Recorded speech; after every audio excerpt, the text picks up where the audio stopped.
Welcome to the DK Custom Products channel. We appreciate you being here. Today we're going to talk about how front suspension working correctly makes the rear suspension work better, how front suspension working incorrectly can make your rear suspension way worse than it really is. Exactly right.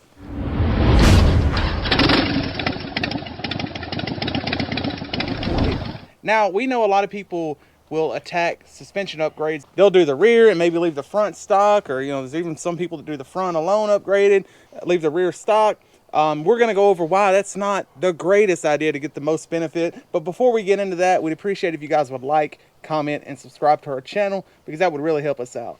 So the front suspension and rear suspension, two opposite ends of the motorcycle. So how do they complement or affect each other? Well, it's really simple. How front suspension affects rear suspension. And that is because when you hit a bump with your front tire, it's going to compress those forks. And when you compress the forks, what happens to the rear? Well, logic tells you the rear decompresses. Right, the rear it unloads. Yeah. It unloads. So if I hit a bump with my front wheel, compresses the front, unloads the rear. So if that front suspension is still compressed when that rear tire hits, that rear suspension is not going to be able to do its job because it's unloaded. So let's just talk for a second. Rear suspension is supposed to have sag. So say you have 3 inches of travel. It should be sagging maybe 3/4 of an inch. So that rear suspension is loaded. It's partially compressed. It's made to operate optimally with that sag. We're going to put up a video in the corner here talking about sag, setting the sag, but you want to have that suspension partially compressed when you hit a bump so that it can compress and it can rebound and it has room.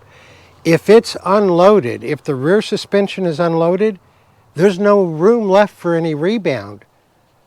And that rear suspension is not going to work properly. I first discovered this years ago when we took a Sportster and we put some good front suspension on it. We had some good rear suspension on it, but we put the factory rear suspension back on it, put some really good front suspension on it, and Sportsters are notorious for having poor rear suspension. Absolutely. When we put that good front suspension on it, all of a sudden the rear suspension started working better, and it was the same crappy OEM shocks. And so then I did some research on why, and that's why is that when the front suspension is still compressed when the rear hits and that rear is unloaded, it can't possibly do its job because it's not made to hit a bump when it's unloaded. It's made to hit a bump when it's partially compressed already with the sag. Right. And we keep mentioning bumps, dips, and obstacles in the road, but it's even smaller situations than that. You come up on a curve, you're moving really fast, you come up on a curve, you hit the brakes, you experience brake dive. Now your rear suspension has decompressed, it has to resettle before you can enter that curve, or if it doesn't, you're losing maneuverability. Right. Not only losing maneuverability, let's say there's a bump in that curve. Yeah. That bump's going to feel horrible when that rear tire hits it because your front suspension has not rebounded in time. It's left your rear suspension unloaded. That unloaded rear suspension hits a bump and it feels like crap. So I'm not saying that the bad, crappy OEM shocks are great shocks. They're not. But they will function better and they will give you a better ride quality if the front suspension is working properly so that the rear suspension has the right amount of sag in it. So what I'm getting from your explanation is you want the frame of the motorcycle to remain static, while when the front suspension compresses, you don't want it to affect the rear suspension. And there's a split second that happens between the time your front tire hits, we'll say a bridge joint, and the time your rear tire hits. So is it ideal that your front suspension rebounds at the most adequate speed so that the rear suspension is in the optimal sag range before that rear tire contacts that obstacle? So now go ahead and sit on there, Dwayne, and let's see how much this sags down. Okay, so just you sitting on it moved the front forks down about 1/2 inch. Okay, now go ahead and take the weight off the bike and put it on the kickstand. Yeah, so we got about a half an inch. So we have the weight of the bike that's making it sag. Yeah. And then when you sit on it, it makes it sag. And that's where you want it to be.